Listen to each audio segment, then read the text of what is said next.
The Kansas City Chiefs are in town and working. What does this phase of OTAs mean, and what can they get out of it? Today, with Matt Derrick joining us on Locked On Chiefs. From the land of the free and the home of the Chiefs, this is the Locked On Chiefs podcast. Welcome back, friends and neighbors. Chiefs Kingdom around the world. This is officially something that's going to be on a football field. I know that you're looking forward to it. I'm joined today by Matt Derrick, as we are every Wednesday.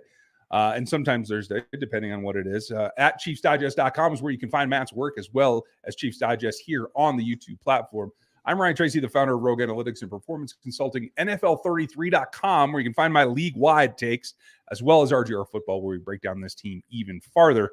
Thanks for listening to us today. Make sure you like, sub, and hit the bell here on YouTube, because that's where it starts. You can get on that, and then you can get on the audio podcasts, whether it's Apple Podcasts, whether it's Spotify, or any of the audio platforms. We're free 5 days a week for you guys, plus at some points during the year. And you can get that much more on our text line at 816-357-8781. We're going to run down what life is like at this point for the players here later in the show. Not necessarily on the field today, but the rest of the acclimation period, I'm going to call it.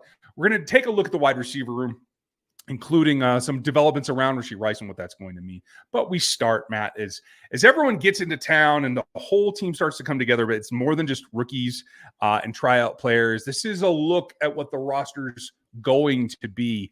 What's your number one expectation of the next few days, this first chunk of this phase of OTAs? Well, what I'm looking for and my expectations are a little bit different than what the coaches and the front office are looking for. I mean, what we're looking to learn is some of the things about the offseason that we don't know. I mean, we're looking to, some of the injured guys coming back from last year, what their progress is, whether or not they're on the field, what level of workload that they are doing. A great example of that would be Joe Thuney. I mean, I'm not expecting Joe Thuney to work. That's what I've been told, is that training camp is more likely the expectation, but you want to see. You're not going to see Charles Omenihu. He's a few more months away. Brian Cook is one of the more interesting ones. He's the guy that, they're hoping to see how much work he can do during OTAs in this mini camp. There's 13 practices scheduled. Chiefs will probably do 12 of them, because one of those days, the last day, is probably going to be the conditioning test, the run drill that they do every year. So it's just, you do your conditioning test and get out of there. And you want to see how the rookies are fitting in, the chemistry that guys like Xavier Worthy and Jared Wiley are developing with Mahomes. Now, this is a full workload for the coaches and for the front office, because you're doing installations all during this period. I mean, you have the rookie mini camp for the rookies to come in and get acclimated. So, they've had their period. Now is the time to see if they learned and how much they picked up and retained from the rookie mini camp. And then you'll do that again when you get the St. Joe in July. You'll once again be like, okay, did you keep your nose in your playbook? Have you learned everything? Guys like Hollywood Brown that have been around since, signing, they know their way around the facility. They've been working out with their coaches.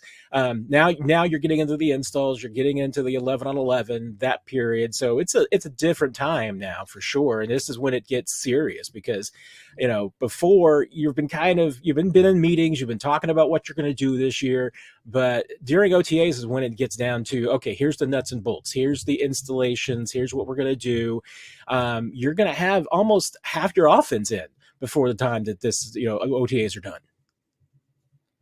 That's the intriguing part for me. For folks who don't cover this or follow it very closely, there's no major contact here. This is mostly a passing camp, but it is the difference between running routes on air versus running routes against, say, a defensive back, or making sure that you can turn and run with a receiver you're covering, or getting out to the flat if you got to hit the running back, whatever that is. This is more about real space application of what you've been trying to mirror to this point. And sometimes I think that reveals some strengths and some weaknesses. What do you think is the most common thing that changes here? Is it the speed of the game? Is it, going back to the playbook? What changes for the players in this week? Yeah, the speed is one thing for sure, because you're right. I mean, routes on air, that should be perfect every single time. I mean, there just shouldn't be, there's no issue. I mean, you have no defender out there, so you can really go at the speed that you want to go at, or you think you need to go at. It's pretty casual. I mean, it's even less intense than a flag football game for all intents and purposes. There's nothing to go against, even if you're your offensive line. I mean, even the offensive line, they'll have, maybe the other reserve offensive defensive line lining up on the other side of you, but there's no pushing or contact in anything. Now, especially during this period, even though there's no pads and there's no physicality to it, you're going up against the other players who are going full blast. And that's what you need to measure yourself against. I mean, is it 100% of game speed? No, but you were probably going 50% of game speed. You were going walk-through speed up until now. Now it's more intense. It's closer to training camp speed. And it's an adjustment for younger players. And it's the next step of evolution for, just getting ready for the season. I mean, these guys, a lot of them haven't played football maybe in 3 months. Some of them it's been 4 or 5 months, depending on how good their teams were last year. So, it is a bit of a, knock off the rust kind of period. You bring up a good point. For one player in particular, he hasn't played football before. So we're going to talk about him in a role coming up here in a little bit. But it's that adjustment that I think really makes it interesting to me is who gets shocked the most. Is it the skill players on the offensive side, just understanding that, oh, yeah, hey, at this level, the defenders know where they're going too? Or is it somebody like Jaden Hicks who's going to get caught in space in the next 3 days and have to go, dang, I missed that? What stands out to you? Who gets caught more right now? That's a really good question because, normally it's the rookies. I mean, this is the time of year, and this is not a knock, so I don't want it to come across that way. But usually your stars this time of year and OTAs are maybe your backups, because there's no doubt. I mean, it's the younger players and the less experienced players who have the most to gain there is this time. They're trying to get attention of the coaches. So for me, it's not unusual for, the players to really shine are guys that you just don't hear much about. A player who, a great player to watch is, and I'm trying to remember how to pronounce his last name, but Jaron, the wide receiver from minicamp. Thank you very much, Hayek. That made the rookie. It was just a tryout player, rookie minicamp.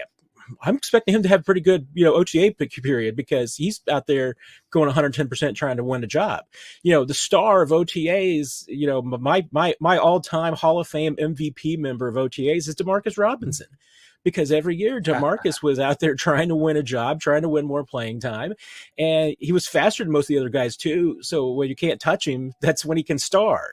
So it's the fast guys, the guys that can move the most that, hey, they're going to look good. The guys who are going to get burned are probably, honestly, the veterans who are working on things. I mean, this is the time of year that if you're a veteran and you're George Karlaftis and you're wanting to add a new move, hey, you're willing to maybe, have somebody, maybe you're not getting to the quarterback as much. I mean, obviously you can't, touch people, and theory, you're mostly working on hands and footwork and everything like this. And you don't have pads on, but even a veteran corner. I mean, even a Trent McDuffie, I wouldn't blame him if he had a bad OTA because he might be working on stuff. And veterans, for them, I mean, this is, like I said, it's not 100% speed. It's maybe more like 80% speed.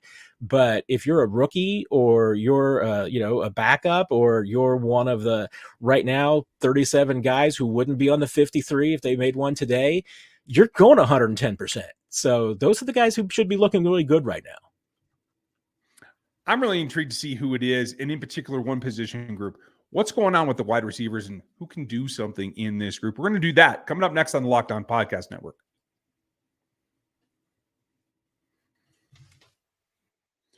I've been using our friends who happen to sponsor this show today, Yahoo Finance, to bring together everything that I'm doing when it comes to your financial future. You think you've done it all. You've saved, you've invested, and you've done all the research that you need to do to get to this point. But now you can take it and those investments to the next level by using what every financial great does, and that's Yahoo Finance. For more than 25 years, Yahoo Finance has been the brand behind every great investor. Whether you're a seasoned investor and looking for extra guidance, or you're somebody new to it who's trying to bring together and balance multiple accounts from every employer I've ever had with a stock purchase plan, you combine it all in together, and Yahoo Finance gives you all the tools and the important data that you need to get it all in one place. They're the number one financial destination right now, producing a holistic look at your financial news cycle, including new news, original editorial perspectives, all kinds of analysis, independent research that isn't necessarily just from them, and a ton more. right now, you can get in there, and it makes the community of 90 million users each month the real strength of the whole problem, and you can add yourself to that. For comprehensive financial news and analysis with every single brand behind every great investor, go to yahoofinance.com. That's the number one financial destination. yahoofinance.com. That's yahoofinance.com.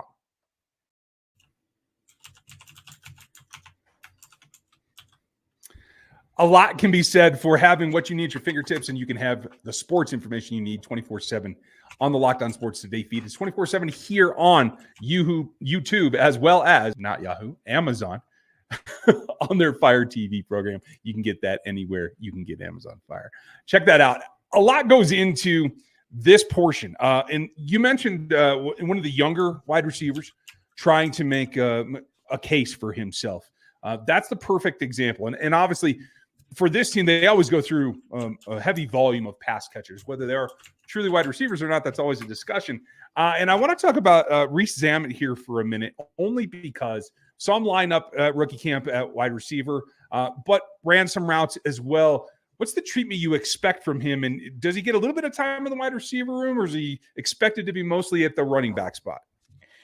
He's mostly expected to be at the running back spot. I mean, it's maybe a long-term project to see if maybe he becomes somebody who's going to be a wide receiver. But remember, I mean, there's a lot of things on the football field he's never done. So he's going to be catching a lot of passes out of the backfield. But he's even talked about the fact, he's never, even though he's caught a rugby ball, he's never, it's always been from behind. I mean, it's always been a pitch. I mean, he's never caught a ball downfield per se. So, the wide receiver routes, even the running back routes out of the backfield are completely brand new to him. So they want him to start off small. I mean, that's why, the Chiefs are projecting him as a running back for now, even though he worked out a lot at wide receiver during the International Player Pathway Program. He tried out a receiver for some teams, but Chiefs really feel, right now he's somebody who's going to be a lot more comfortable out of the backfield. Adding wide receiver to him is more of a long-term project if running back works out. I see it as a guy that can be most comfortable in certain ways, swing passes, wheels, maybe an occasional screen, I think would be something that you want to get him involved in. That said, that's sometimes that blurry line between wide receiver and running back is something that he'll probably have to walk for a while. And that is even if he gets to the point where he's getting consistent reps in training camp. There's a lot that he can earn for himself right now. A lot of folks are very interested in what the rugby transition could be. And at least one guy's going to be there that has just made the transition as well. A lot of offseason static going on with Rashee Rice, but we have found out that he is going to be available and he is going to be participating. And I think that's a step forward for what we need to see on the field eventually, whatever the off-the-field matters become. But it does ask the question for me, like Hack that we talked about earlier, like a guy, Justin Ross, that I think this could be the beginning of a week for him to seize some momentum again. Is your expectation that Rice will probably have a diminished role, or is it going to be push as many reps to him now while you have him in case? Or what do you think the best plan is forward with the wide receiver room and trying to balance these reps? Yeah, I think the Chiefs are going to, plan for Rashee Rice being exactly who Rashee Rice is, which right now would be your number 2 receiver. I mean, I think they're certainly planning on Hollywood Brown being that number 1 guy, even though if you look at last year, I think you could certainly make the case that Rashee's deserved a chance to be the number 1 guy. And remember, too, they're playing different spots. So, there's not really, maybe there isn't a number 1, number 2 per se. Maybe these guys, you could view them both as, co-ones. This is definitely a continuing to be a receiver by committee room until they get that standout who really seems to take control of the group and produces the most. But no, I mean, the Chiefs are going to plan on him being around. I mean, they don't have the same philosophy that a lot of people have had about longer suspension. Even before the second incident, which now looks to be much more diminished and that there may not be as much to it. They were expecting more of a 6-game suspension. Even if it ended up to being a longer, 8-game suspension like they are, they're still planning on having Rashee Rice the bulk of the season. And they're still planning on having him in the playoff run. So you're still planning on Rashee Rice being a key part of this team. If you've got to have somebody, fill in for him later, and remember, I'm still of the philosophy that it's more than likely that if he serves a suspension, it's going to be in 2025. So you can't worry about that problem yet. So, it's about getting the guys that you're going to need in crunch time the most prepared.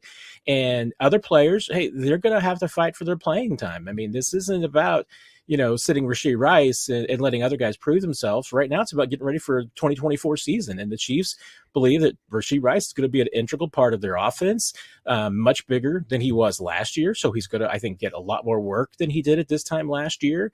Now, training camp is the time that it really intensifies. So certainly maybe you do give a few more looks during OTAs to some other players just to kind of see what they've got, since you got a lot of new faces and you want to see what some guys can do.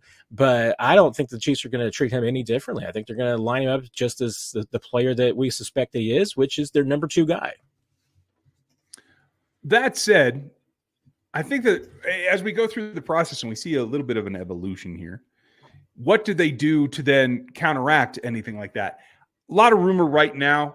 Do you think there's any reason for an acquisition to happen at this particular position group, the wide receiver group, between here and camp? Or would it be more of, if anybody comes onto this roster that isn't here now, is more likely a reaction to some other maneuver, a veteran cut early in camp or something like that? Which way do you see it going? Yeah, there's really, there are 3 kind of different players you could be looking at acquiring this time of year. One's going to be a free agent that's still on the market. I'm pretty firmly of the belief that if any of the free agents who are still out there were of interest to the Chiefs, they'd already be here. You would want it, especially a receiver. It is so difficult the later you come into an Andy Reid offense to be integral. The later you come in, the worse it is. So, if you're waiting to come in until training camp in July and you're a newcomer, you're starting behind the 8 ball from day one as a receiver. So I think if there was any receiver out there they were still interested in, they'd be here. And honestly, I'm not sure that for the price point, there's any of the free agent receivers that would fit the Chiefs' interest right now. So there's maybe one group we would cross off. 2 would be a trade. And again, I think if the Chiefs were planning on trading for a receiver, that receiver would be here already. They would have already made the move. The third case is maybe a little more interesting in your case, which is, that if there are after June 1, maybe, a cut for a player for salary cap purposes. And that's a possibility. Every once in a while you do see surprise moves. And it doesn't mean that the Chiefs couldn't make a trade or they couldn't make a free agent signing of somebody who is already out there. But at this point, to me, it's a low percentage shot. It's not very likely. I think the die is cast with this room. The Chiefs have always shown that if they're willing to if they want to make an acquisition, they're willing to do it. But remember, even when they brought Kadarius Toney in midseason, as integral as he was on a couple of plays to that Super Bowl run, they made that move with the plan that the next year was 2023 and 2024 were the years that you were making that move for. We'll wait to see if that still pans out. But that's what, if you're Brett Veach, you would be making a move for at this point. You're looking more with an eye towards 25 than necessarily somebody who's going to come in and make a big impact this year. Yeah, I think every day that goes by diminishes that possibility. But what doesn't diminish is who are the long shots that could make some noise, who is using every bit that they can on and off the field to get into this roster and maybe have a shot at either the practice squad or the 53. We're going to get there and discuss the long shots coming up next here on the Locked On Podcast Network.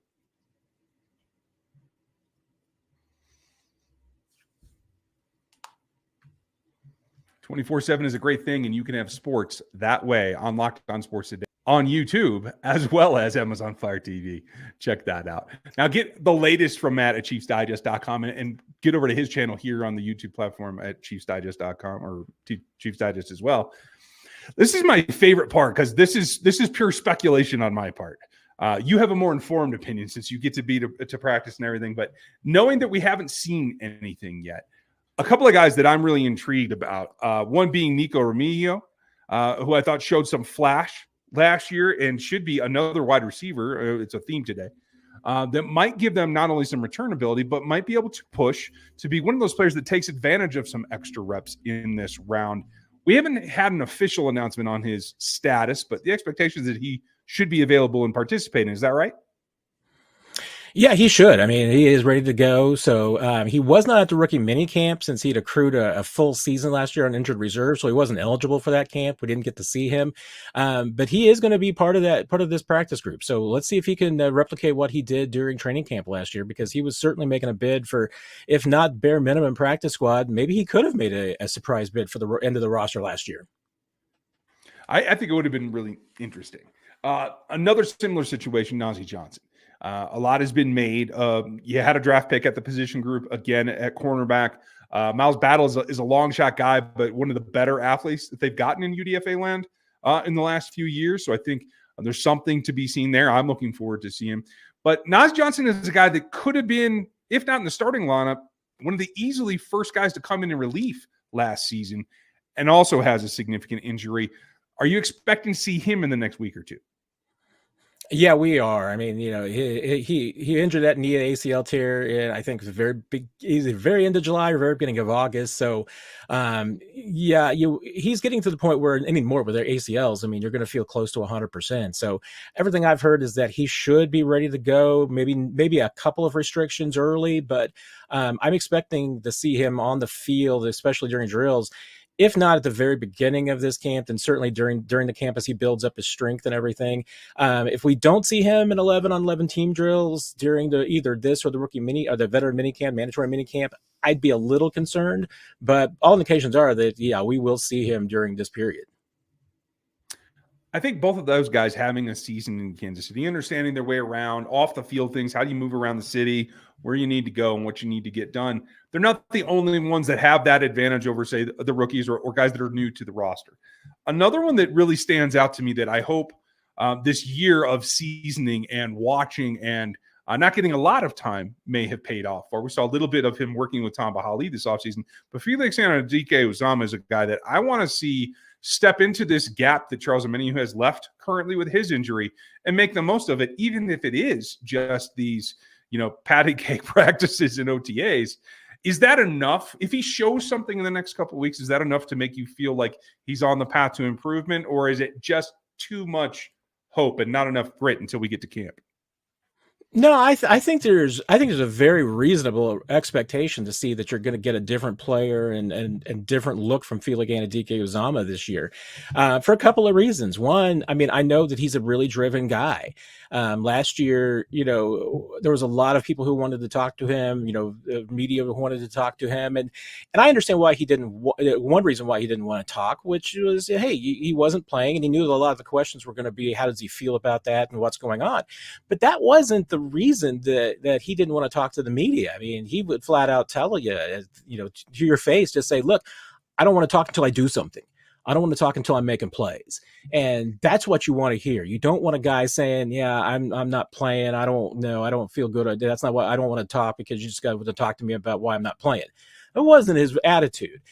He's always had the right attitude since he got here. And as I reminded everybody, and I think is really important to remember, is that there's a couple of things about him. One is that, hey, he was probably, the expectations on him should have been more of, he's a second round pick. The Chiefs maybe reached a little bit, but he probably would have been gone the second round, middle of the second round. So it wasn't that much of a reach, but saying he's a first round pick, I think is a little bit hard on him. I think the expectations should have been just a little bit lower. Two, he had the hand injury, so he wasn't really a full go at all until training camp. And then two, the Chiefs, the Chiefs were expecting him to be a rotational piece all along. So even though he had to play a little bit more when Charles Omenihu was suspended and the Chiefs got maybe more out of him than they expected, he really kind of met their expectations, if not exceeded them, as really a guy who was supposed to be a red shirt last year with maybe a marginal contribution. I think he met that or exceeded that. And then the one thing that was consistent that you heard about him, though, was that he just kept working, that he kept getting better. And the final thing is that this is still a young guy, a young, maturing guy. It's only like maybe 3 or 4 seasons ago that he arrived at Kansas State as like this 5'8" or 5'10", 180-pound nothing, and just kind of blossomed into the player that he is today. So, there to me is still, hey, there might be a lower floor for him than maybe some would, hope for a first round, second round pick. But I think the ceiling is super high, and the Chiefs expect that ceiling I think they expect that floor to rise this year with him.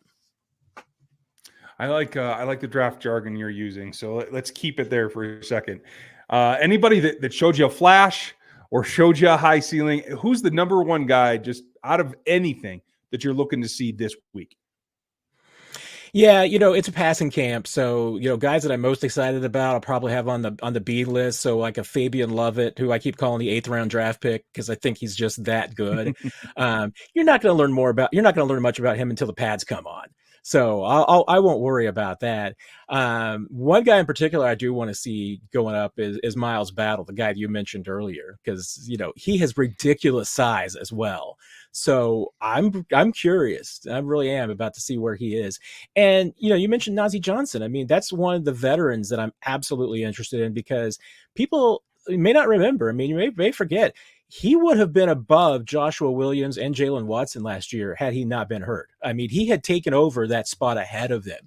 He would have been the number 3 behind McDuffie and Snead last year, unless things had dramatically changed as that camp was going on. But I mean, Nazee Johnson absolutely owned OTAs last year from the cornerback spot. Snead wasn't around, so those 3 guys, those 3 2-year guys last year, 3rd-year guys this year with Johnson, Watson, and Williams were all getting shots, and Nazee just outperformed him. So if he can be where he was, and that's tough for a guy coming from an ACL. I mean, usually the first year back is the toughest one. It's not until the following year that usually you're the most comfortable. So we'll see if he's still at that level, but he made such a huge leap during a year 1 to year 2 that injury was just so frustrating to see.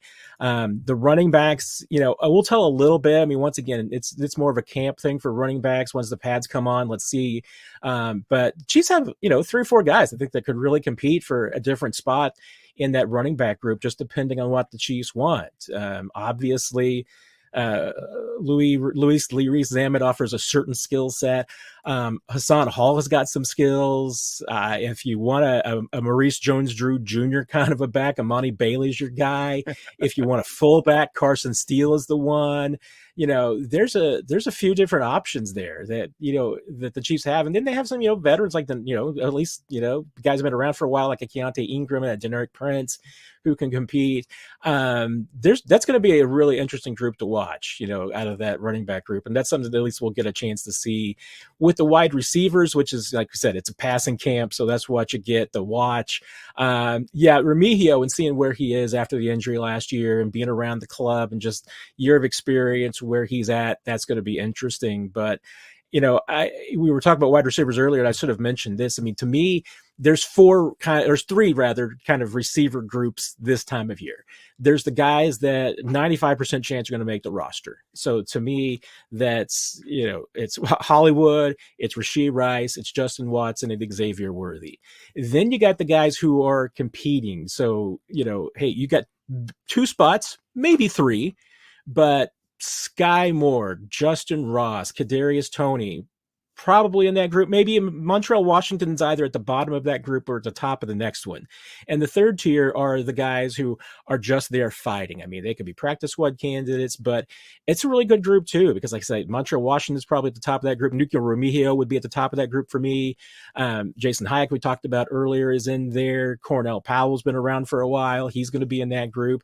And that's a group that could turn over. Phillip Brooks from Kansas State, another guy that's in that group. So, and that's the group that could turn over. I'm not expecting the Chiefs to add somebody that's going to be all of a sudden one of those top 4, top 5 that's a 95% chance to make the roster if there was an acquisition. But you could always see new faces in that bottom group to kind of rotate in and out. I'm looking forward to seeing it. We should see them relatively soon, folks. We'll have it all for you tomorrow. And you can get all your updates from ChiefsDigest.com, where Matt will put it out there, and here on YouTube, where you can get Matt at Chiefs Digest channel as well. Matt, thanks for the time. We appreciate you filling us in.